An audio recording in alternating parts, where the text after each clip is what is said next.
The fridge hums at 2 a.m. in a kitchen in Dayton, Ohio. Linoleum floor, sticky in one corner from a spill nobody wiped up right.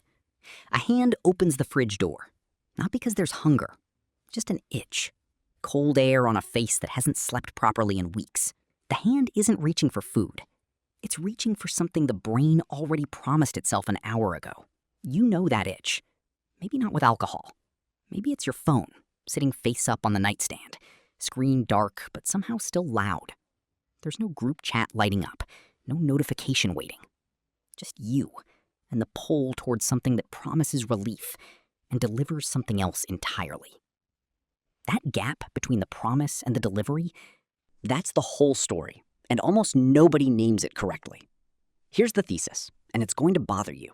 Alcoholism was never really about the alcohol.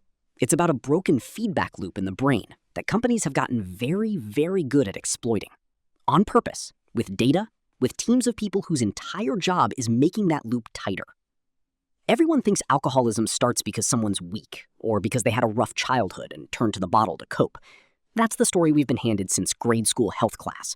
Comforting, tidy, blames the individual, lets everyone else off the hook.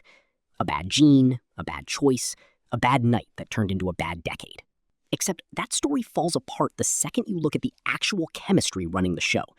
Because addiction doesn't start with pain. It starts with prediction. So what's actually happening inside that skull at 2 a.m.? Who figured this out first?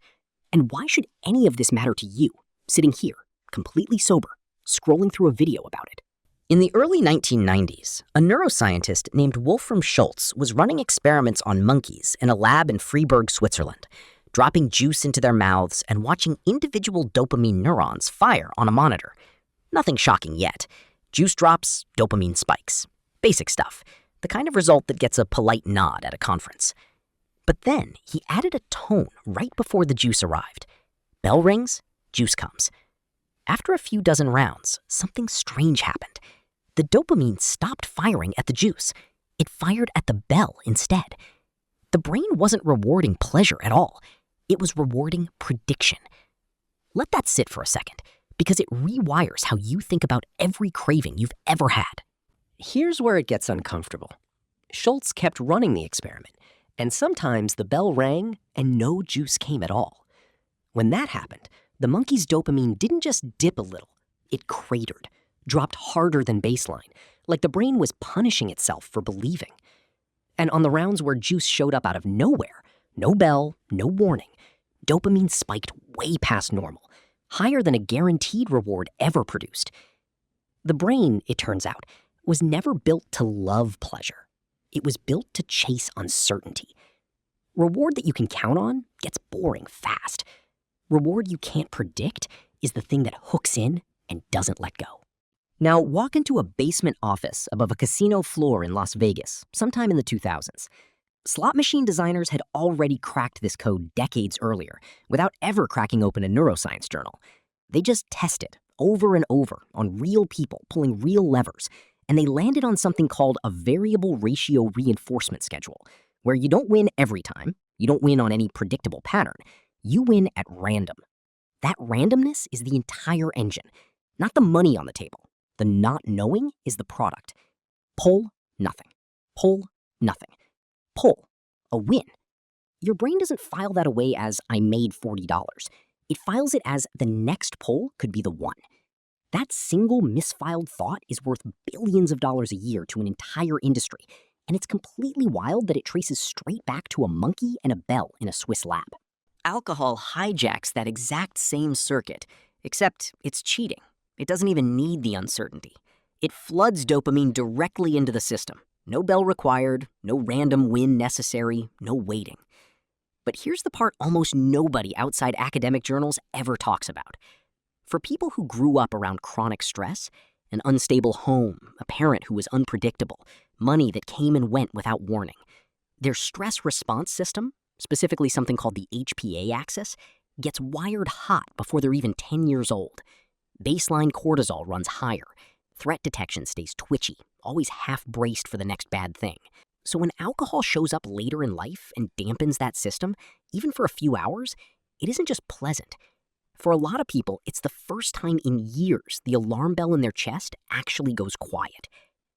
Money, pride, paranoia, those are usually what people point to when they explain how someone became an alcoholic.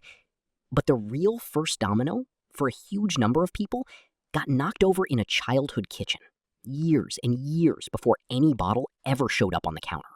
There's a colder layer under all of this, too. For decades, a lot of the public research shaping how we talk about moderate drinking and safe limits was funded, directly or indirectly, by the alcohol industry itself. Research bodies that had a financial interest in keeping the line between social drinker and dependent as blurry as possible. Not unlike what the tobacco industry did with its own in-house science a generation earlier. Nobody handed you a conspiracy. They just funded the studies that asked friendlier questions. Now let's go somewhere that seems to have absolutely nothing to do with any of this. Picture a teenager in a bedroom in Manila, phone propped against a water bottle, thumb hovering over a mobile game at 1 a.m. He's not gambling, technically. No casino, no chips, no dealer. He's opening loot boxes in a cartoon card game, hoping for a rare character skin. 9 pulls, nothing good. 10th pull, jackpot. His heart actually jumps, a real physical spike, over pixels he doesn't even need. Game designers have a term for players exactly like him, whales. Not because they spend a lot of money, because once you understand variable reward, you understand why they physically cannot stop pulling. Here's where the two worlds slam together. The same variable ratio math Schultz stumbled onto in monkey dopamine neurons, the same math casino engineers reverse engineered through decades of trial and error on the casino floor, is now sitting quietly inside the app on your own phone, tuned by teams of behavioral psychologists, some of whom got their start consulting for gambling companies before moving into gaming and social media. The bottle in that Dayton kitchen and the phone glowing on your nightstand are running the same operating system underneath completely different packaging.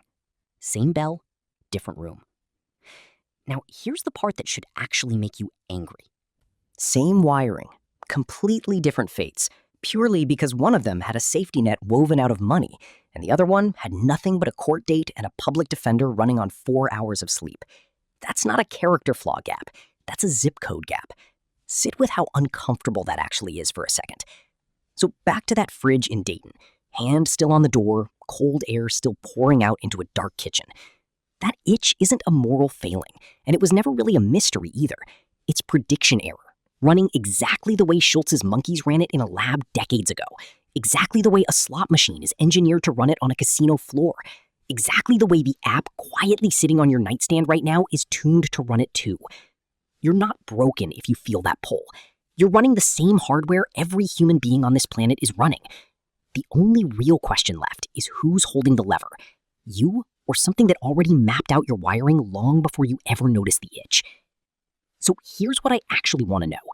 If the same brain circuit that hooks someone on alcohol is the exact circuit game and app designers are deliberately engineering for, on purpose, with data, at what point does that stop being personal choice and start being something we regulate the same way we regulate a casino? Drop your answer below. I actually read these.